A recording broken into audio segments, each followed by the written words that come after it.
ना अंकिता भंडारी जैसी सैकड़ों पीड़िताएं इस देश के अंदर जिनके साथ दुष्कर्म हुआ, बलात्कार हुआ, आज तक प्रधानमंत्री ना उनके ऊपर बोले, ना उस दिन अपने राष्ट्र के नाम संबोधन में उन माताओं बहनों के ऊपर बोले जिनके साथ इस तरह के घिनौने अपराध होते हैं। तीनों एजेंसियां भी बैठी हुई हैं यहाँ पर, जाते हुए उनसे पूछ लीजिएगा एयरपोर्ट पर जब वापस जा रही होंगी या वहां पर ही जरा पूछिए उनसे ये सवाल कि वो कौन सी बात है जो आपको आज मौजूदा 543 सीटों में आरक्षण देने से महिलाओं को रोक रही, जिनके नाम आए दिन महिला अपराधों में आते रहते हैं, जिनके इशारों पर देश की पहलवान बेटियां संसद के सामने सड़कों पर घसीटी जाती हैं, लेकिन प्रधानमंत्री का मुंह नहीं खुलता, तब उनको इस देश की मातृशक्ति से माफी मांगना याद नहीं आता। और इस देश की मातृशक्ति भूलती नहीं है। इस देश की मातृशक्ति आपको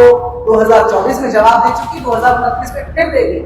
जहां पर स्वतंत्रता सेनानी, स्वतंत्रता संग्राम में सरोजिनी नायडू जैसे, कमला नेहरू जैसे, कस्तूरबा गांधी जैसे महिलाओं ने ब्रिटिश राज को बाहर का रास्ता दिखा दिया था। आपकी तो बिसात क्या है मोदी जी। ये बात प्रधानमंत्री मोदी और उनका पूरा मोदी तंत्र समझ ले, इसे आत्मसात कर ले कि इस देश की मातृशक्ति बरगलाई नहीं जाएगी, बहकाई नहीं जाएगी। अपनी राजनीतिक असुरक्षाएं आप कहीं और जाकर के अपना उल्लू सीधा कीजिए। आपण समस्त को आज गुरुत्वपूर्ण सांबादिक सम्मेलन को स्वागत करुची। आज आम सह उपस्थित अच्छा एआईसीसी प्रवक्ता महिमा सिंह जी एवं महिला कांग्रेस उपसभानेत्री जयश्री पट्टनायक महोदया। आपण माने समस्ते जानिचंती किभଳି बीजेपी चंचकतार सह तीनोटी बिल को क्लब करी वोमेन रिजर्वेशन बिल को कवर स्टोरी रखी निजर संकुनी चाल चलैतिला, जार पर्दाफाश होइछि। सत्य, संविधान, गणतंत्र जीत होइछि। ए सब उपरे आपण समस्त को तथ्यर सह विस्तृत भाव निजर मत रखिबे एआईसीसी प्रवक्ता महिमा सिंह जी। नारी शक्ति वंदन अधिनियम 2023 का विधेयक पूरे समर्थन के साथ इस सरकार से पारित करवाया। वो संसद जहां एक बार फिर भाजपा ने एक षड्यंत्र रचने की कोशिश की, लेकिन उस षड्यंत्र का पर्दाफाश पूरे देश के सामने, इस देश की मातृशक्ति के सामने साफ साफ तरीके से हो गया। उस दिन, जिस दिन वो बिल, वो संशोधन का विधेयक जिसे भाजपा लाकर के अपना मनमाना फॉर्मूला इस देश के ऊपर, इस देश की मातृशक्ति के नाम पर थोपना चाहती थी, वो गिर गया। वो संशोधन विधेयक औंधे मुंह गिर गया।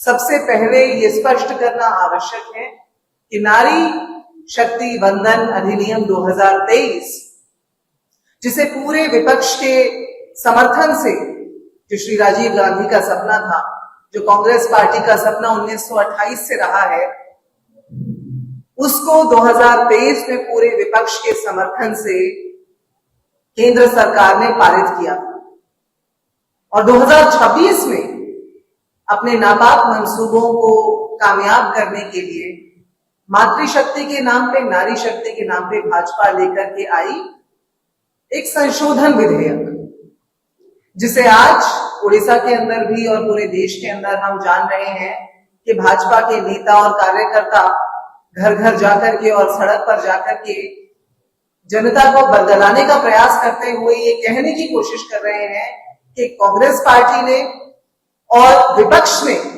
मातृशक्ति के साथ धोखा कर दिया, विश्वासघात कर दिया।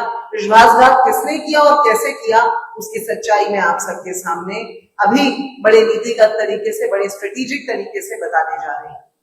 असल में जो विधेयक संसद के पटल पर धराशायी हुआ है, उसने पूरे मोदी तंत्र को बौखलाहट में डाल दिया है। और ऐसा बौखलाहट में डाला कि आपने देखा 18 अप्रैल 2026 को प्रधानमंत्री मोदी ने टैक्स टैक्स पेयर के पैसे से, आपके हमारे पैसे से, इस देश की माताओं बेटियों के पैसे से संचालित प्रसार भारती का इस्तेमाल करते हुए जो देश के गांव-गांव कोने-कोने तक पहुंचता है, उस प्रसार भारती का इस्तेमाल करते हुए, उसका दुरुपयोग करते हुए प्रधानमंत्री मोदी ने देश के नाम संबोधन दिया। वो देश के नाम संबोधन जो आचार संहिता का उल्लंघन था, जिसमें 29 मिनट में 58 बार कांग्रेस पार्टी का नाम लिया गया, यानी 1 मिनट में 2 बार कांग्रेस पार्टी का नाम लिया गया। इतनी बौखलाहट कि देश के नाम संबोधन में ना एलपीजी की किल्लत की बात की गई, ना महिलाओं की सुरक्षा की बात की गई, न रोजगार की बात की गई, ना महंगाई की बात की गई तो विपक्ष का खंडन करने की, कांग्रेस पार्टी का खंडन करने की।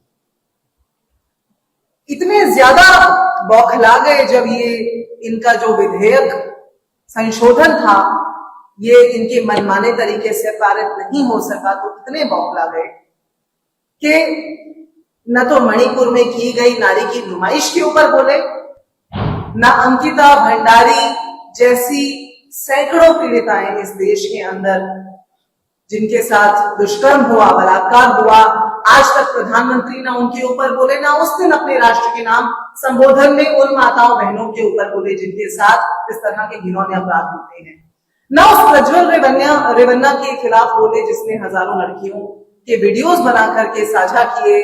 2500-3000 के आसपास वीडियोस निकले जिसका हाथ उठा करके वोट मांगते हुए दिखाई दिए थे 2024 के चुनाव में, लेकिन दिखाई दिए तो माफी मांगते हुए, ये बरगलाते हुए, भटकाते हुए, ये बोलते हुए कि मुझे माफ कर दीजिए, मैं इस देश की नारी शक्ति वगैरह वगैरह वगैरह।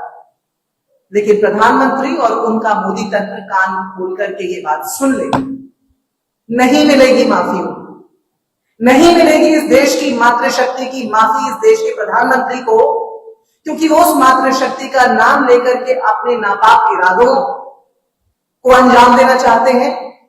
वो उस मातृशक्ति जिसके नाम पर 2023 का विधेयक समूचे विपक्ष ने पास करवाया था, जो आज भी लागू है 16 अप्रैल के बाद से, उस मातृशक्ति का विश्वासघात करना चाहते हैं विपक्ष का और कांग्रेस का नाम लेके 1 मिनट में 2-2 बार। अभी आपको याद होगा हाल ही में बजट सत्र हुआ था। बजट सत्र के दौरान आपको वो मंजर याद होगा, देश भूला नहीं है अभी, मोदी जी उस मंजर को देश भूला नहीं है जब आप संसद से भाग खड़े हुए थे, जब इस देश के प्रधानमंत्री, जिसे बार बार संसद के पटल पर हमारे जो अध्यक्ष हैं लोकसभा के वो बोलते हैं इस देश के प्रधानमंत्री हैं, 140 करोड़ के प्रधानमंत्री हैं, बिल्कुल आदरणीय प्रधानमंत्री जी, हमें वो मंजर याद है जब आप भाग खड़े हुए थे लोकसभा से बजट सत्र में, बजट के ऊपर बोले नहीं थे। क्यों? क्योंकि संसद के अध्यक्ष महोदय ओम बिरला जी ने संसद के पटल से बताया था देश को कि कुछ महिला सांसदों से खतरा था प्रधानमंत्री मोदी को, इसलिए उन्होंने जो संबोधन बजट सत्र के बाद दिया जाता है, जो देना था, वो देने की बजाय संसद के बाहर चक्कर लगा करके जाते हुए दिखाई दिए थे। 9-11 हो गए। वो मंजर हम भूले नहीं थे कि अचानक से सुनाई पड़ता है अप्रैल में कि एक विशेष सत्र नोटिफाई किया गया है। 16 अप्रैल की शाम को 6 बजे इस संशोधन विधेयक का, ये याद रखिए, ये नारी शक्ति वंदन अधिनियम संशोधन विधेयक है। ये विधेयक 2023 में पारित हो चुका, 2014 में इसे 2026 में 16 अप्रैल को इसे नोटिफाई किया जा चुका।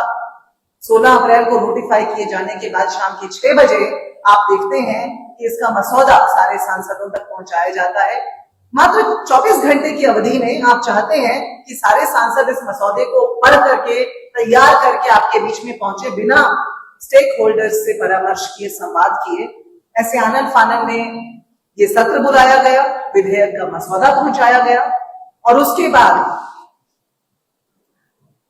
उस मसौदे में पाया गया कि मनमाने तरीके से परिसीमन की बात, असल में नारी शक्ति और मातृशक्ति का तो सिर्फ कंधा इस्तेमाल किया जा रहा है, बहाना है। असल में डरे हुए हैं, बौखलाए हुए हैं, जानते हैं कि 400 पार के मंसूबे कामयाब नहीं हुए थे, जानते हैं 240 पे सिमट के रह गए थे, जानते हैं कि बहुमत तक भी हासिल नहीं कर पाए थे, हम अपने दम पे सरकार भी बना नहीं पाए थे, इसलिए ये मातृशक्ति का इस्तेमाल करते हुए संशोधन करके अपने मनमाने तरीके से परिसीमन करने का इरादा था। इस बिल को संसद में बुलडोज करके सत्ता पे काबिज होने का इरादा था, सत्ता पे काबिज हुए रहने का षड्यंत्र था। 2023 में जहां सर्वसम्मति से बिल पास हुआ था, उसी बिल पर 2 दिन चर्चा चली। 16 अप्रैल को नोटिफाई हो जाने के बाद 17 तारीख को भी चर्चा चली और आप सब जानते हैं अंजाम क्या हुआ। अंजाम ये हुआ कि 17 अप्रैल की शाम ये बिल, ये नापाक इरादे औंधे मुंह गिर गए। इसे संसद के माध्यम से, विपक्ष के माध्यम से इस देश की मातृशक्ति ने फेल कर दिया। 1928 में इस सपने को पहली बार कांग्रेस पार्टी ने देखा था। आपने सुना, संसद के पटल से माननीय सांसद श्रीमती प्रियंका गांधी जी ने ये बात बड़े स्पष्ट तौर पर बताई कि 1928 में किस प्रकार से श्री मोतीलाल नेहरू द्वारा लाई गई एक रिपोर्ट के अंदर इस तरह के आरक्षण का पहला जिक्र मिलता है। भारत वो महान लोकतंत्र जहां एक ही बार में 1 पर्सन 1 वोट 1 वैल्यू को लागू किया गया था आजादी के समय पर। वहां कांग्रेस पार्टी द्वारा देखा गया ये सपना, जिसको बिल का प्रारूप देकर के 2010 में राज्यसभा से हमने पारित करवा दिया। लोकसभा से भी पारित हो जाता, लेकिन एक साजिश उस समय चल रही थी, जहां मुंह पर तो भाजपा साथ दिखाई दे रही थी, वहीं आपसे हम कुछ कागज साझा करेंगे इस प्रेस कॉन्फ्रेंस के बाद, आप देख लीजिएगा। कुछ न्यूज रिपोर्ट्स हैं भाजपा के कुछ सांसद, जिसमें मौजूदा उत्तर प्रदेश के मुख्यमंत्री जो तत्कालीन सांसद थे भाजपा के, वो भी शामिल थे, जिन्होंने ये कहा कि हमारी पार्टी केंद्र के झांसे में आ गई है। भाजपा के तत्कालीन सांसद योगी आदित्यनाथ ने उस समय ये कहा, हमारी पार्टी केंद्र के झांसे में आ गई है और इसलिए मैं चाहता हूं हमारी पार्टी में आंतरिक बहस हो, इसलिए मैं चाहता हूं कि इस बिल में विप ना लगे, इसलिए मैं चाहता हूं कि हमारे देश के अंदर अभी भूख और महंगाई की समस्या मौजूद है। तो योगी आदित्यनाथ ने और उस समय के बहुत से सांसदों ने आंतरिक तौर पर इसका विरोध करते हुए ये कहा था कि हम भाजपा के समर्थन का भी समर्थन नहीं करते इस बिल को लेकर। तो भाजपा की मंशा उस समय भी साफ थी, कि वही मंशा थी तो जो हिंदू कोड बिल की खिलाफत के समय से आप सब जानते हैं सक्रिय थी। तो इतिहास साक्षी है कि पूर्व प्रधानमंत्री श्री राजीव गांधी किस तरह से 74वां संशोधन लेकर आए, किस तरह से पंचायतों में, नगर पालिकाओं में हमने महिलाओं को उनका अधिकार दिलवाया। 1993 में निःशर्त उसे लागू करवाया। 1993 में राष्ट्रीय और प्रदेश स्तर पर इन संशोधनों के 73वें और 74वें के लागू होने का नतीजा ये है, आज इस देश की हर नारी, इस देश का हर नागरिक जानता है कि 73वें और 74वें संशोधन जिसे कांग्रेस पार्टी लाई थी, जब हमारे पास संख्या बल था, जब राजीव गांधी जी की सरकार थी, उनके मरणोपरांत उसे लागू किया जा सका।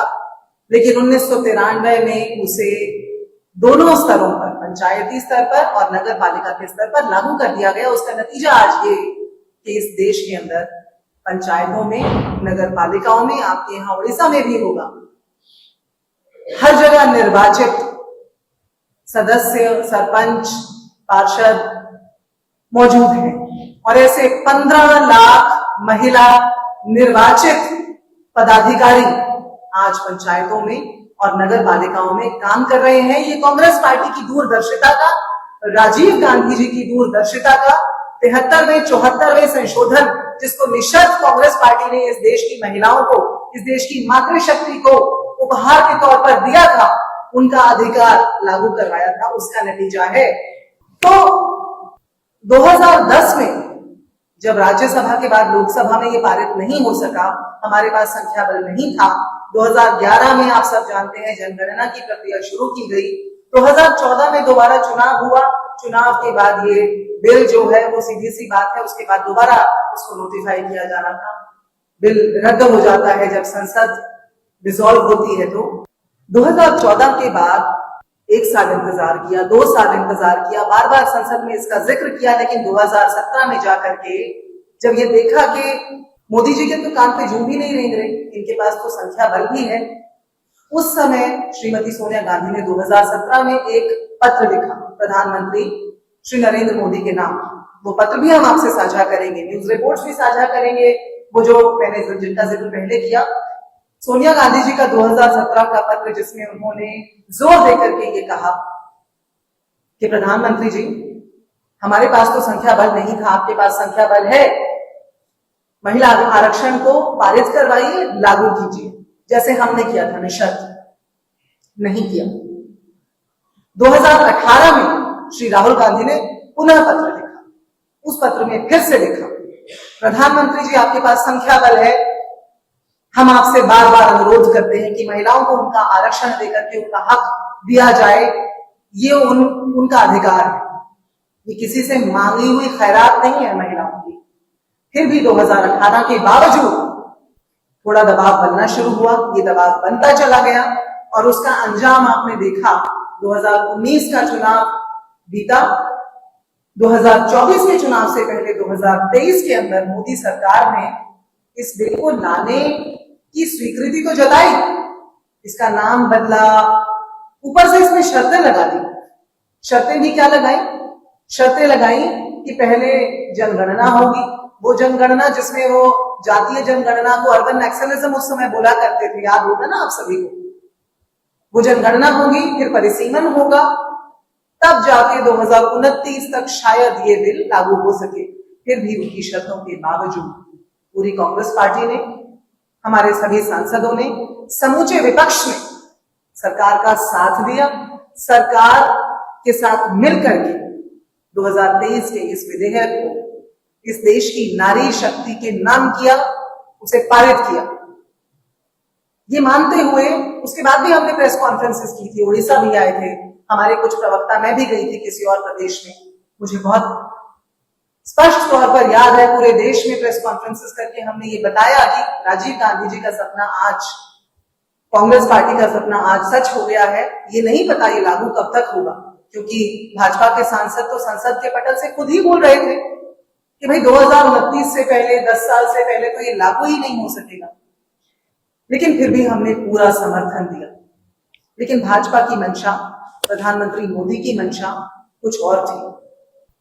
असल में नारी शक्ति वंदन का नाम तो दिया ताकि 2023 के बाद 2024 जब आए और जो उनके कई सांसद गुहार लगा रहे थे 400 पार करके दिखाना है, 400 पार करो ताकि संविधान बदल सके, फिर उनके उन सांसदों के टिकट भी कटे थे, आपको याद होगा।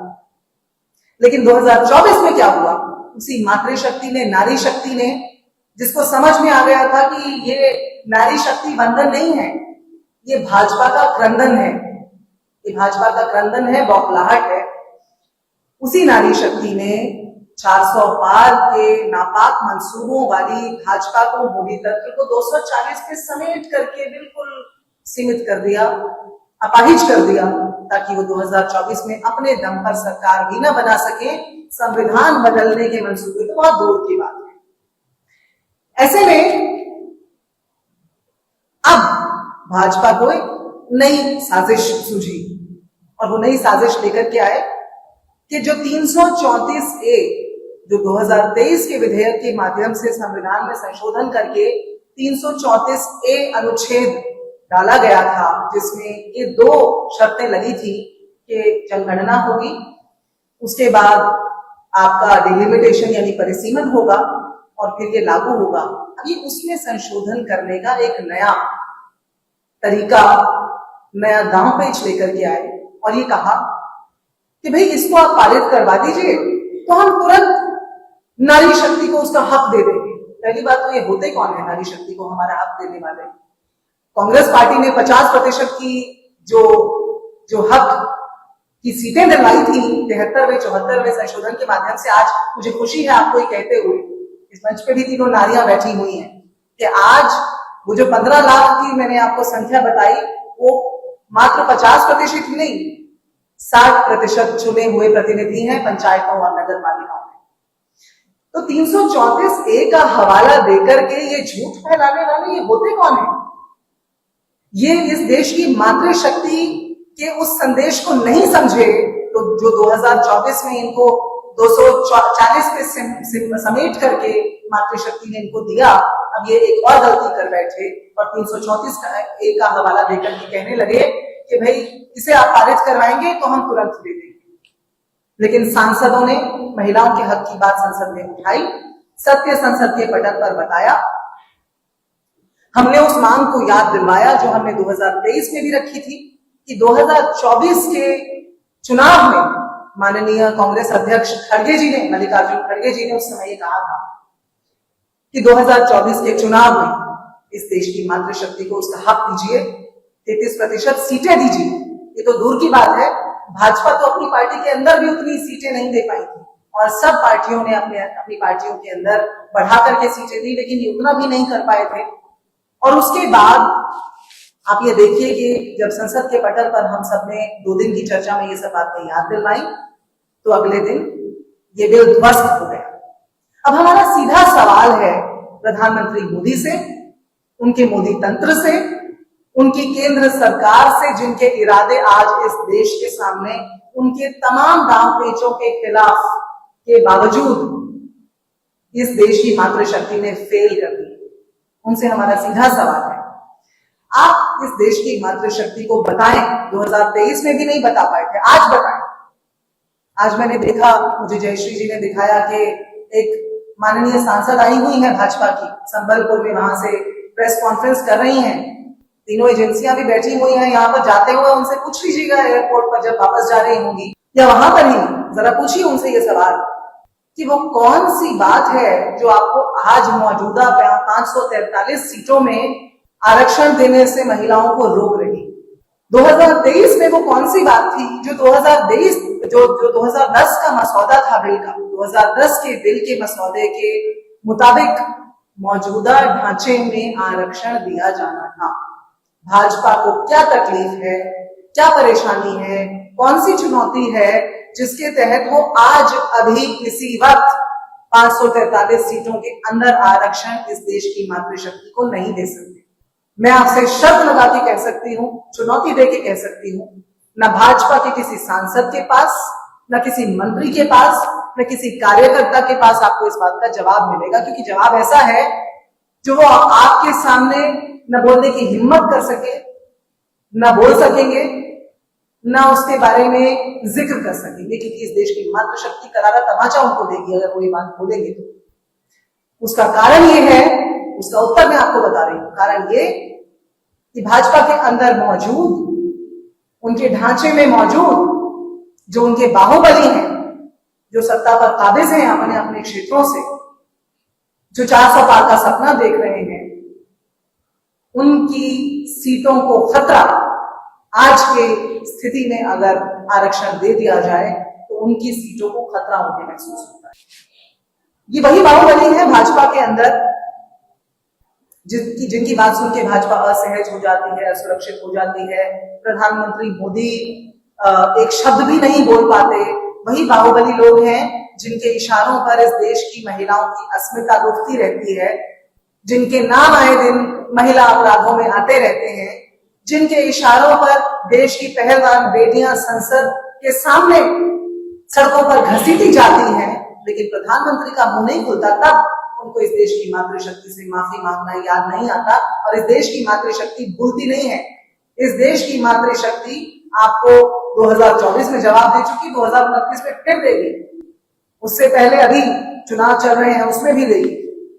तो इसलिए जिस पार्टी की, जिन लोगों की नीयत महिला अधिकारों का विरोध करना रही हो, जिस पार्टी की का जो वैचारिक जो संगठन है राष्ट्रीय स्वयंसेवक संघ, जिस संघ के मंच पर आपको कभी कोई महिलाएं बैठी हुई न दिखती हो, आप इतने लोग बैठे हैं, आप में से कोई एक तस्वीर दिखा दीजिएगा मुझे जहां संघ के मंच पर, जहां संघ के शक्ति के गलियारों में आपको एक भी महिला बैठी हुई दिखती हो, कभी मंच से बोलती हुई दिखती हो। उनके लिए एक अलग समिति बनाई हुई है, संघ का हिस्सा नहीं है। वो विचारधारा जो प्रधानमंत्री मोदी को प्रज्वल रेवन्ना जैसों का हाथ उठा करके वोट मांगने पर के लिए प्रोत्साहित करती है, और उसके बाद इस देश की बेटियों से माफी मांगने के लिए भी उनको जरा सी भी टीस नहीं उठती, वही विचारधारा, वही मातृशक्ति महिला विरोधी विचारधारा जो है, उसी महिला विरोधी विचारधारा के चलते आज प्रधानमंत्री मोदी, उनका मोदी तंत्र, मोदी सरकार, केंद्र सरकार नारी शक्ति के कंधे पे रख के असल में मोदी भक्ति की बंदूक चलाना चाहते हैं। ये वही लोग हैं जो बार बार नारा लगाते हैं अब की बार, अब की बार। इन्हें मातृशक्ति बताने जा रही है अब की बार सत्ता से बाहर। तो 400 पार की मार पड़ गई उनको। आपको मैंने पूरे विस्तार से बता दिया कि किस तरह से 240 पर वो सिमटने को मजबूर हुए, संशोधन के नाम पर किस तरह से इस देश के लोगों को, इस देश की मातृशक्ति को छलने का काम इस सरकार ने, प्रधानमंत्री मोदी ने किया। और अंत में तो यही कहा जा सकता है, वो जो मैंने जिस भाषण का जिक्र किया आपसे, जो 18 अप्रैल को प्रधानमंत्री मोदी ने प्रसार भारती के सारे जो चैनल्स हैं उनके माध्यम से दिया, मैं आपको जरूर ये याद दिला देना चाहती हूँ। किसी ने उस वीडियो को देख करके मुझसे कहा कि सुनते हैं जब रावण का अंत आया था ना तो बहुत राम राम जपता था, आजकल 1 मिनट में 2 बार, 29 मिनट में 58 बार प्रधानमंत्री मोदी जो कांग्रेस जप रहे हैं, वो ये बता रहे हैं, उनका शुक्रिया इस देश की नारी शक्ति को याद दिला रहे हैं कि उसी कांग्रेस की देन है 15 लाख महिलाएं पंचायतों, नगर पालिकाओं में आज निर्वाचित पदाधिकारी बनकर बैठी हैं और अपने हक को इस्तेमाल कर रही हैं और महिलाओं के हित में फैसले कर रही हैं। मैंने जितने आरोप भाजपा पर लगाए वो एक ही तरफ इशारा करते हैं। आज जो भाजपा की बौखलाहट है वो विनाशकाले विपरीत बुद्धि जो रावण के साथ हुआ था उसी का नतीजा है। ये याद दिला देना चाहती हूँ प्रधानमंत्री जी आपको कि ये झांसी की रानी का देश है। ये वही देश है जहां स्वतंत्रता सेनानी हमारे पास है, गिरमाने के आपके पास है भी नहीं, जहां पर स्वतंत्रता सेनानी स्वतंत्रता संग्राम में सरोजिनी नायडू जैसी, कमला नेहरू जैसी, कस्तूरबा गांधी जैसी महिलाओं ने ब्रिटिश राज को बाहर का रास्ता दिखा दिया था। आपकी तो बिसात क्या है मोदी जी। ये बात प्रधानमंत्री मोदी और उनका पूरा मोदी तंत्र समझ ले, इसे आत्मसात कर ले कि इस देश की मातृशक्ति बरगलाई नहीं जाएगी, बहकाई नहीं जाएगी। अपनी राजनीतिक असुरक्षाएं आप कहीं और जाकर के अपना उल्लू सीधा कीजिए, क्योंकि इस तरह के संशोधन को नारी उत्थान का नाम देना इस देश की हर मां का, हर बेटी का तिरस्कार है। क्योंकि आप झूठ बोल रहे हैं, क्योंकि आप अर्ध सत्य बोल रहे हैं। अर्ध सत्य का अंजाम इतिहास साक्षी है कि क्या हुआ है आज तक। और यदि जो कुछ भी हम कह रहे हैं ऐसा नहीं है मोदी जी, आदरणीय प्रधानमंत्री जी, तो आपसे और आपकी सरकार से फिर हमारी 2 मांगे हैं। पहली मांग है हमारी, मौजूदा संसदीय ढांचे में, मौजूदा विधानसभाओं के ढांचे में 543 सीटों के अंदर और विधानसभाओं में जिस तरह का संख्या का ढांचा है उसके अंदर तुरंत 33% का आरक्षण जो 2023 के बिल के माध्यम से लागू किया जाना था, वो बिल जो 16 अप्रैल को नोटिफाई हो चुका है और अब लागू है इस देश के अंदर, वो कानून, उस कानून के तहत आज दीजिए, अभी दीजिए, तुरंत दीजिए इस देश की मातृशक्ति को उनका अधिकार। अगर आपकी नीयत और नीति सच्ची है, वाकई मातृशक्ति आपके नीति के केंद्र में है, तो आज दीजिए, अभी दीजिए। और दूसरी, इतिहास में पहली बार इस देश के अंदर जनगणना विलंबित हो गई है। स्वतंत्र भारत के इतिहास में पहली बार, आप सब तो बहुत मजीज पत्रकार बैठे हैं, सभी इतिहास के जानकार हैं, मैं गलत हूं तो मुझे दुरुस्त कीजिएगा, मैं इस मंच से क्षमा मांग लूंगी, लेकिन मैं दावे के साथ कह रही हूं, पूरी जिम्मेदारी के साथ कह रही हूं, स्वतंत्र भारत में पहली बार जनगणना में विलंब किया गया। पहले कोविड के नाम पे किया गया, कोविड जपते रहे, लोग मरते रहे, आंकड़े भी झूठे देते रहे, और उसके बाद वो विलंब क्यों हो रहा है आज तक किसी को नहीं मालूम। हम रोज टेलीविजन पर चर्चाओं में बोलते हैं जब ये बात कि जनगणना में विलंब हुआ है, आज भी कोविड का ही नाम लेते हैं। इस देश की जनता को आपने इतना नादान समझ लिया है क्या? और अगर समझ लिया है तो इस भूल को तुरंत प्रभाव से दुरुस्त करके हमारी दूसरी मांग मांगिए कि तुरंत जनगणना कराइए, जातीय जनगणना कराइए। जातीय जनगणना जिसको लेकर के आपने यू टर्न लिया है, मगर अब आप ले चुके हैं और उससे पीछे नहीं हट पाएंगे। अब आपके गले की फांस बन चुका है, ना उगलते बनता है ना निगलते बनता है। इसीलिए 334A में ये संशोधन लाना चाहते थे, जिसे हमने नाकाम कर दिया, धराशायी कर दिया, औंधे मुंह ले गया वो संशोधन, परिसीमन का संशोधन। नारी शक्ति वंदन अधिनियम 2023 का जो कानून है आज भी मौजूद है, नोटिफाइड है, लागू है। तुरंत प्रभाव से जनगणना कराइए, जनगणना के आधार पर परामर्श करके परिसीमन कराइए, परिसीमन आयोग बैठाइए जो 334A में आपने डायरेक्शन दिया हुआ है। ये जो नया मसौदा है जिसके अंदर आपने कभी 2001 की जनगणना का हवाला दे दिया, कभी 2011 की जनगणना का हवाला दे दिया, इस तरह की बचकानी बातों को बंद कीजिए, इन दो मांगों को तुरंत लागू कीजिए, तो फिर हम मानेंगे वाकई कि है मोदी के नाम में दम, है मोदी सरकार में दम कि वो मातृशक्ति की बात कर सके। वरना अपने नापाक इरादों को अंजाम देते हुए मातृशक्ति के नाम का तिरस्कार मत कीजिए। अब आपके सवाल। इस देश को पहली महिला प्रधानमंत्री, पहली महिला राष्ट्रपति, पहली महिला सभापति, पहली महिला राज्यपाल, पहली महिला मुख्यमंत्री, हमारी पार्टी को महिला अध्यक्ष, हमारी पार्टी में अलग अलग प्रदेशों में महिला अध्यक्ष, महिला कांग्रेस में नहीं, मेन कांग्रेस में, हमारी पार्टी में भी। आप बताइए कि टीएमसी में आप बोल रहे हैं कि देते हैं, टीएमसी में ममता बनर्जी जी जो गई हैं वो किसकी देन है? देश को और बंगाल को कांग्रेस पार्टी की देन है। वो जो जिस विचारधारा को वहां लागू कर रही हैं वो तो हमारी ही साथी हैं, और वो साथ रही हैं इस विधेयक को गिराने में। लेकिन आप ये समझिए कि भाजपा में, संघ में, भाजपा के सभी साथियों में, जदयू हो या और जितने भी उनके साथी हैं, आप एक पार्टी ढूंढ के बताइए जिसने महिला अध्यक्ष बनाए हो अपनी पार्टी के अंदर। टिकट देना तो बहुत दूर की बात है। हमारे बाद और इतने सालों के बाद एक महिला राष्ट्रपति तो दी, पर क्या वो महिला राष्ट्रपति नई संसद के उद्घाटन पर मौजूद थी? बताइए, क्या महिला राष्ट्रपति और ऊपर से वो तो आदिवासी महिला राष्ट्रपति, उनका कितनी बार अपमान भाजपा ने किया, ये क्या कोई जानता नहीं है? कांग्रेस पार्टी ने एक बार नहीं, मैं कहती हूं अनगिनत बार ये साबित करके दिखाया।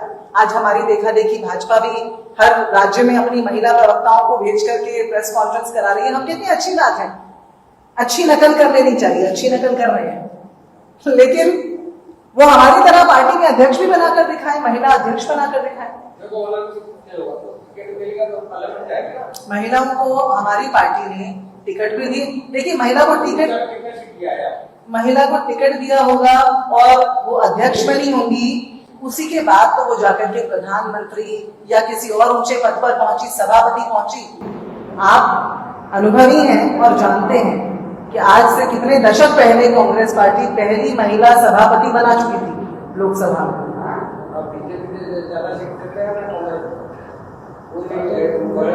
देखिए, चर्चा का विषय है, चर्चा हम वार्ता के बाद जो है अनौपचारिक तौर से भी जारी रख सकते हैं। ये कोई नहीं कह रहा, ये मैं भी नहीं कह रही कि कांग्रेस पार्टी में त्रुटियां नहीं होंगी, लेकिन कांग्रेस पार्टी साक्ष्य के साथ एक साफ सुथरा इतिहास लेकर के चल रही है।